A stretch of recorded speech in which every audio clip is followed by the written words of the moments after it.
Ousmane Dembele yaratwaye Ballon d'Or, ni Ballon d'Or agira ya 69 yaribaye, ariko ubwa mbere siko vyari bimeze. Ubwa mbere ntabwo ari umukinyi ava ku mugabane wari wose ashobora gutwara Ballon d'Or. Ubwa mbere kari agashimwe kagenewe umukinyi ava ku mugabane wa Buraya gusa, akongera kandi akina muri shampiyona ku mugabane wa Buraya. Ni kuvuga ko kuva Ballon d'Or itangura kuva mu mwaka w'igihumbi kimwe n'amajana icenda na mirongo itanu na gatandatu gushika mu mwaka w'igihumbi kimwe n'amajana icenda na mirongo icenda na kane, kugira ngo utware Ballon d'Or bateza kuba umukinyi ava ku mugabane wa Buraya, ariko kandi kongera wakina mu higanwa ryo ku mugabane wa Buraya, ndavuga shampiyona zo ku mugabane wa Buraya. Ariko kuva mu mwaka w'igihumbi kimwe n'amajana icenda na mirongo icenda na gatanu gushika muri 2006 vyarahindutse, baremererwa yuko umukinyi wese umugabane wabavako wose ashobora gutwara Ballon d'Or, ariko kondisiyo ikaba ari uko ari umukinyi akina mu mahiganwa ku mugabane wa Buraya. Kuva rero mu 2007 niho gushika uno munsi niho vyagiye guhinduka, umukinyi ahakina hose, yokina muri Afrika, yokina muri Amerika, yokina ku mugabane wa Buraya, agashobora kwemera gutwara agashimwe ka Ballon d'Or, gafatwa uno munsi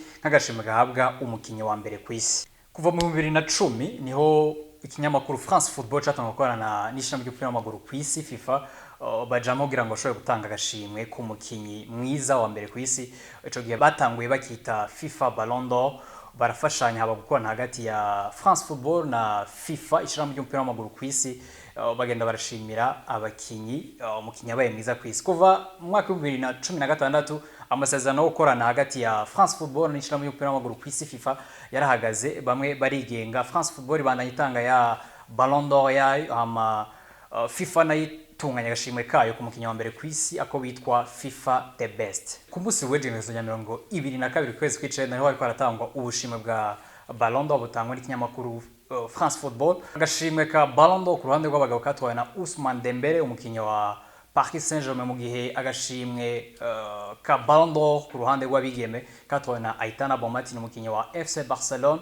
Agashimwe ka umukinyi akiri muto ku ruhande rw'abahungu ni Lamine Yamal, agashimwe kitwa Copa Trophy, mu gihe agashimwe ku ruhande rw'abigeme katwawe n'umwigeme akinira FC Barcelone yitwa Vicky Lopez. Paris Saint-Germain yabaye umugwi w'umwaka, mu gihe ku ruhande rw'abigeme canke rw'abagore umugwi wabaye w'umwaka ni Arsenal. Umumenyereza w'umwaka ni Luis Enrique yagize saison nziza ari kumwe na Paris Saint-Germain.